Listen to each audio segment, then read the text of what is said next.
নমস্কার বন্ধুরা, আবারও একটা নতুন পর্বে আপনাদের সবাইকে স্বাগত। নিরামিষ দিনেও আলু পটলের ডালনা করে সবাইকে চমকে দিন। কিভাবে? আজ আমি চলে এসেছি সেই রান্নারই রেসিপি নিয়ে। তাহলে আসুন সরাসরি রান্নায় চলে যাই। আলু পটলের ডালনা করতে আলু আর পটল প্রথমেই ভেজে নিতে হবে। তার জন্য আমি সরষের তেলেই পটলটা প্রথমে ভেজে নিচ্ছি। পটলটা ধুয়ে নিয়ে খোসা ছাড়িয়ে নিয়েছি আর ডুমো করে কেটে নিয়েছি। তবে পটল থেকে সমস্ত খোসা বাদ দিইনি। দেখতেই পাচ্ছেন অল্প করে খোসা কিন্তু আমি রেখে দিয়েছি। এইভাবে পটলের একটু খোসা রাখলে কিন্তু তরকারির স্বাদটা ভালো হবে। পটলটা লাল লাল করে ভেজে নেব অল্প লবণ আর অল্প হলুদ দিয়ে। এখন লাল লাল করে পটলটা ভাজা হয়ে গেছে। পটলটা আমি কড়া থেকে তুলে নিলাম। ওই তেলেই আমি আলুটাও ভেজে নেব। আলুটাও আমি ডুমো করে কেটে নিয়েছি। ঠিক ডুমো নয়, আলুটা একটু বড় সাইজ করেই কেটেছি, মানে আলুর দমের মতো আলুটা আমি কেটে নিয়েছি। আর লবণ হলুদ দিয়ে আলুটাও লাল লাল করে ভেজে নিচ্ছি। ঢাকা চাপা দিয়ে আলুটা ভেজে নেব যাতে তাড়াতাড়ি আলুটা সেদ্ধ হয়ে যায়। আলুটা ভাজা হতে থাক, এদিকে আমি একটা মশলা করে নিচ্ছি। বাটিতে নিয়ে নিলাম লঙ্কা, হলুদ আর জিরে গুঁড়ো, লবণ আর অল্প জল দিয়ে শুকনো মশলাটা আমি কিছুক্ষণ ভিজিয়ে রাখছি। এদিকে আলুটা খুব সুন্দরভাবে লাল হয়ে ভাজা হয়ে গেছে। আলুটা আমি তেল থেকে তুলে নিলাম।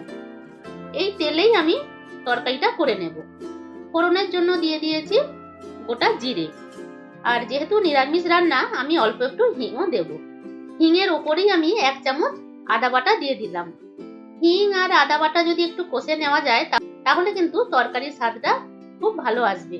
তো আদাটা অল্প কষে নেওয়ার পর যে মশলাটা আমি ভিজিয়ে রেখেছিলাম সেই মশলাটা আমি দিয়ে দিলাম। মশলাটা 2-3 মিনিট কষে নিয়ে দিয়ে দেব টক দই 1 চামচ আর 1 চামচ আমি এখানে কাজু বাদাম বাটা দিয়েছি। এই টক দই আর কাজু বাদাম বাটাটা আমি এই মশলাতে দিয়ে দিলাম। এখন মশলাটা খুব ভালোভাবে কিন্তু কষে যেতে হবে। 2 মিনিট কষে নেবার পর ভেজে রাখা আলু আর পটলটাও আমি এখানে দিয়ে দিলাম। আলু পটলের সাথে এই মশলাটা মিশিয়ে নেব। খুব ভালোভাবে কষে নিতে হবে কিন্তু। লো টু মিডিয়াম ফ্লেমে 3 থেকে 4 মিনিট কষে নেবার পর দিয়ে দেব লবণ, সাথে চিনিও দেব। নিরামিষ রান্নায় চিনিটা অবশ্যই দিতে হবে। আর লবণটা বুঝে সুঝে দেবেন কিন্তু, কারণ আলু পটল যখন ভেজেছিলাম লবণ কিন্তু তখনও অল্প দেওয়া হয়েছিল। সেই বুঝে স্বাদ মতো লবণ দেবেন। চাপা দিয়ে কষে নিলে খুব তাড়াতাড়ি তেল ছেড়ে আসবে। পরিমাণ মতো জল আমি এখনই দিয়ে দিলাম।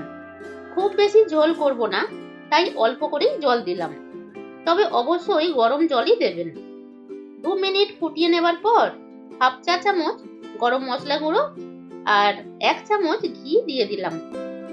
ঘি আর গরম মশলা মিশিয়ে নেবার পর আমি গ্যাসের ফ্লেম অফ করে দিলাম আর চাপা দিয়ে দেবো যাতে ঘি গরম মশলার গন্ধটা উড়ে না যায়। 5 মিনিট পর পরিবেশন করে দেব। আমি আজ এই নিরামিষ রান্নাটা লুচি দিয়ে পরিবেশন করব, তাই একটু গা মাখা করেছি। লুচি, রুটি, পরোটার সাথে পরিবেশন করতে গেলে খুব বেশি গ্রেভির প্রয়োজন পড়ে না। তবে সাদা ভাত দিয়ে যদি সার্ভ করেন তখন একটু গ্রেভির দরকার হয়তো হবে। সেই বুঝে আপনারা গ্রেভিটা রাখবেন। অনুষ্ঠান বাড়িতে নিরামিষ আলু পটলের ডালনা খুবই টেস্টি হয়। এইভাবে আপনি নিজের বাড়িতে বানিয়ে নিন, দেখবেন সবার প্রশংসা পাবেন। আশা করছি রেসিপিটা আপনাদের ভালো লেগেছে। ভালো লাগলে লাইক শেয়ার করে দিয়ে সাবস্ক্রাইব করে দেবেন যদি এখনো না করে থাকেন। আজ এ পর্যন্তই, ফিরে আসছি খুব তাড়াতাড়ি নতুন রেসিপির সাথে। আপনারা ভালো থাকবেন, সুস্থ থাকবেন।